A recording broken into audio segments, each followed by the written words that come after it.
Welcome back students, આપ સૌનું આપણી યુટ્યુબ ચેનલમાં હાર્દિક સ્વાગત છે. વિદ્યાર્થી મિત્રો, આપણે પ્રથમ પરીક્ષા ઓક્ટોબર મહિનામાં જે લેવાનારી છે એની તૈયારીના ભાગરૂપે ધોરણ 10 વિષય વિજ્ઞાનમાં આપણે પ્રથમ પરીક્ષા માટે વિભાગ એના સોલ્યુશન આપણે વિડીયો મૂકેલા છે. આની પહેલાં 2 વિડીયો મૂકેલા છે. ન જોયા હોય તો આ વિડીયોના નીચે તમને એની લિંક આપેલી છે, તો જરૂરથી જોઈ લેશો. આપણે પાર્ટ 3ના અંદર ફરીવાર આપણે 24 પ્રશ્નોનું સોલ્યુશન જોશું. તો સૌપ્રથમ આપણે વિકલ્પ આપેલા છે.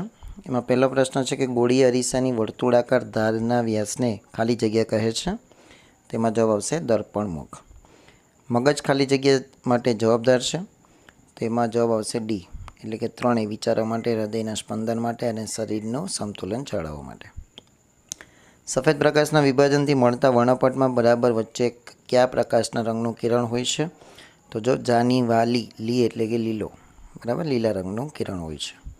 કડી ચૂનાનું સૂત્ર લખો. તેનો જવાબ આવશે. વિદ્યાર્થી મિત્રો, તમારે જો આ પુસ્તક ખરીદવું હોય તો આ વિડીયોના નીચે તમને પુસ્તક ખરીદવા માટેની લિંક આપેલી છે.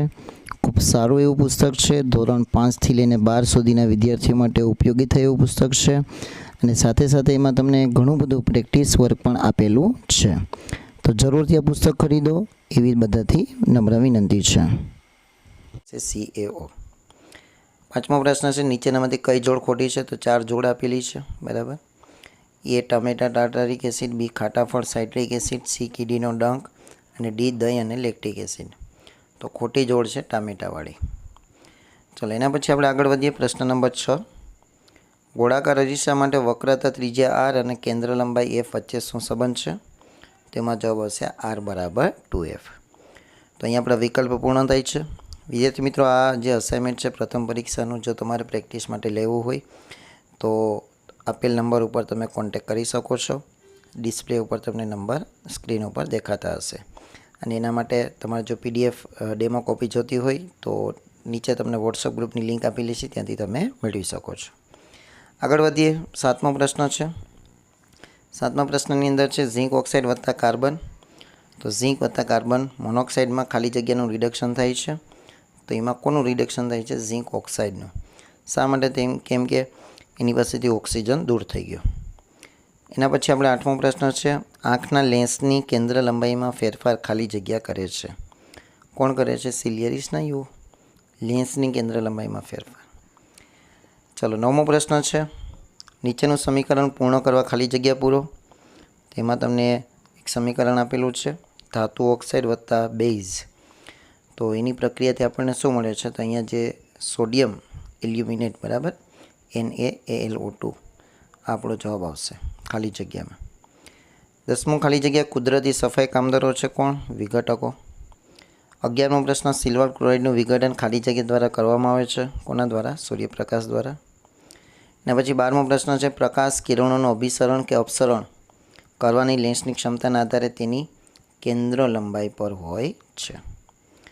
ચલો, અહીં આપણા 12 પ્રશ્નો પૂર્ણ થયા. હવે આપણે સાચા ખોટાની વાત કરીએ. એબ્સિસિક એસિડ વૃદ્ધિપ્રેરક અંતઃસ્રાવનું એક ઉદાહરણ છે. આ વિધાન ખોટો આવશે કેમ કે એ વૃદ્ધિને રોકે છે, એબ્સિસિક એસિડ. ઉમદા વાયુની બાહ્યતમ કક્ષામાં 7 ઇલેક્ટ્રોન હોય છે. આ પણ વિધાન ખોટું છે. ફિનોપ્થેલિન એસિડિક માધ્યમમાં રંગવિહીન હોય છે. આ વિધાન સાચું છે. 16મો પ્રશ્ન, બાલ્ય અવસ્થામાં GHની ઉણપ સર્જાતા વામનતા આવે છે.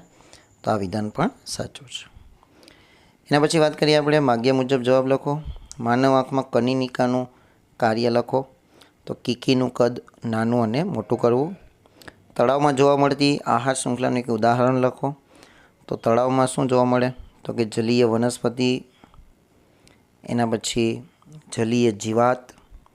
જલીય જીવાતને કોણ ખાશે?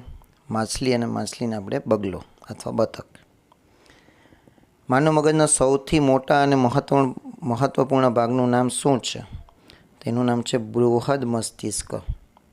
શું નામ છે? બૃહદ મસ્તિષ્ક. ચલો, એના પછી આગળનો છે 20મો પ્રશ્ન, અગ્નિશામનમાં કયા રસાયણનો ઉપયોગ થાય છે? CFC, chlorofluorocarbon. એના પછી પ્રવાહી સ્વરૂપની અધાતુ. તેમાં જવાબ આવશે બ્રોમિન. અને પ્રવાહી સ્વરૂપની ધાતુ, એમાં જવાબ આવશે મર્ક્યુરી. એના પછી બીજું જોડકું છે ટ્રિપ્સિન. તેમાં જવાબ આવશે સ્વાદુપિન.